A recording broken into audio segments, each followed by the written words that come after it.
Swami Vivekananda, after his guru Ramakrishna attained Samadhi, he wanted to take his master's message to the West. So, he wants to go and do this, but he wants to seek the permission of Sharada Devi, who was Ramakrishna's wife. She said, Naren, can you give me that knife? She said, I wanted to see how you will give the knife. You may go and spread the master's message.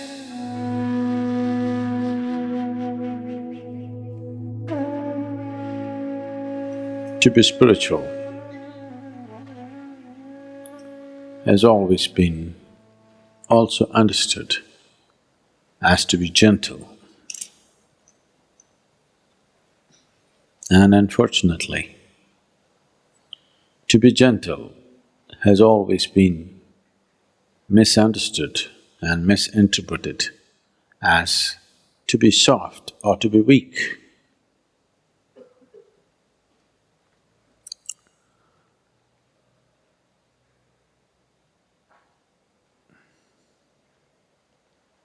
The weak are gentle, not by choice,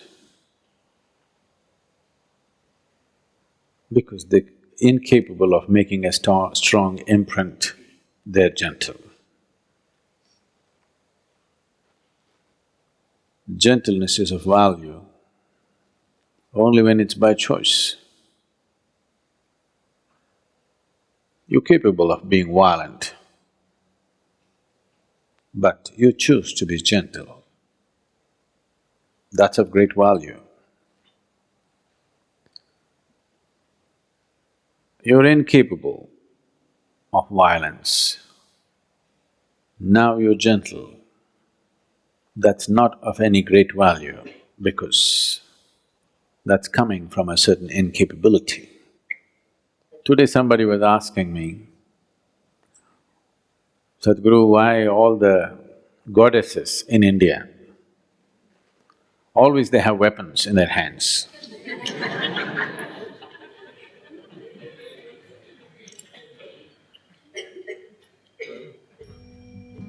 Why our Bhairavi, though she has eyes, she doesn't have any weapons in her hands. 10 hands and no weapons. Because she's done with violence. You see the buffalo, Mahishasa, already conquered. So what needs to be treated brutally has been done. The beast has been killed. Now there is no need for weapons, so all hands free. So to bring yourself to this state, intense, not in a violent manner, intense, she's intense in victory, she's intense in energy, she's intense in her ecstasy. Her intensity is not violence. Not that she's not capable of, it's just that she's done with it. In the evolution of one's action, if you look at the evolution of action, the initial part of the action will always be violent. As you become more expert with something, you will see the rough edges in your action goes away and it becomes smoother and smoother and there will be no violence in action. Even a swordsman who is an expert, only somebody who is new goes, ah, like this. An expert will just flick it and it's done. There's no violence in the action. So in the evolution of action, she's past that.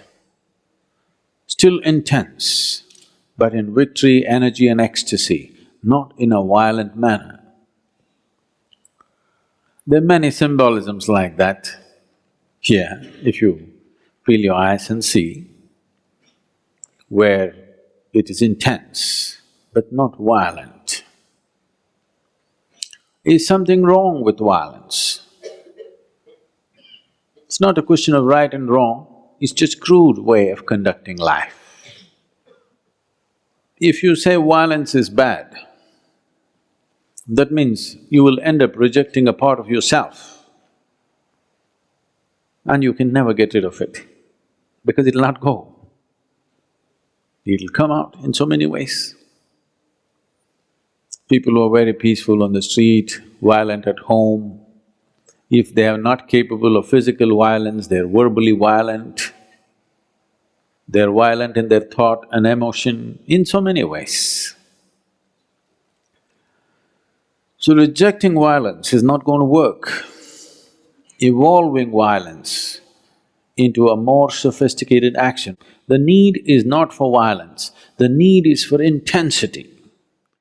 The need for that intensity is always there in every human being. If you do not refine that need for intensity and manage to experience that intensity by simply sitting in meditativeness or in devotion or in love or in simply pure action, if you do not find refinement and still find intensity, violence will erupt from you in so many different ways. You may not have the courage to get into a physical fight, but it will happen in so many different ways and life turns ugly. It will enter every sphere of your life and the way you take things and keep things, you will know whether you're gentle or violent, you know. There's a very beautiful incident which happened, I must have told you a few times. Swami Vivekananda, all of you heard of Swami Vivekananda? After his Guru Ramakrishna attained Samadhi, he wanted to take his master's message to the West. So, he wants to go and do this, but he wants to seek the permission of Sharada Devi, who was Ramakrishna's wife.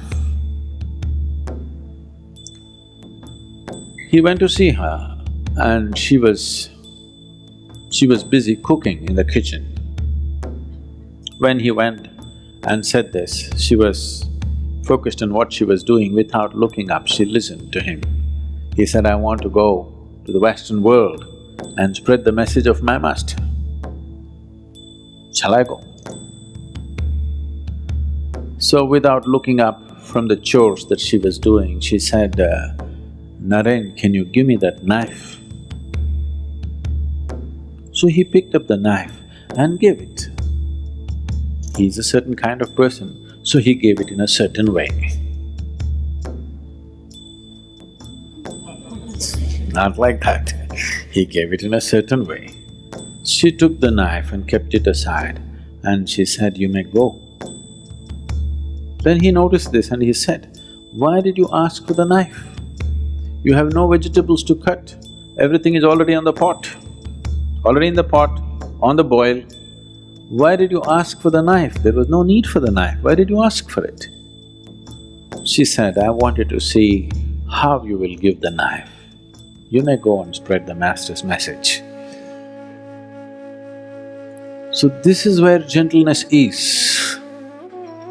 Not because somebody is watching, not because you're under scrutiny, just the way you move, how you step on the planet, how you breathe, how you sit, how you stand, how you look at other people. This is where you have to refine your action. Now I'm not talking to you about mindfulness, no, being mindful of everything, no.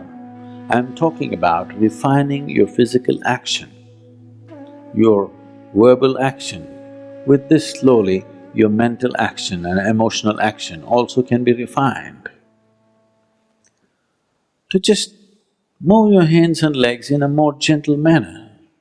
This refinement can happen either because you become meditative or you consciously refine it so that you move towards meditativeness.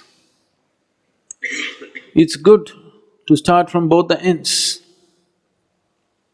If you want to reach a destination, it's good to start from every possible end so that you get there quick enough.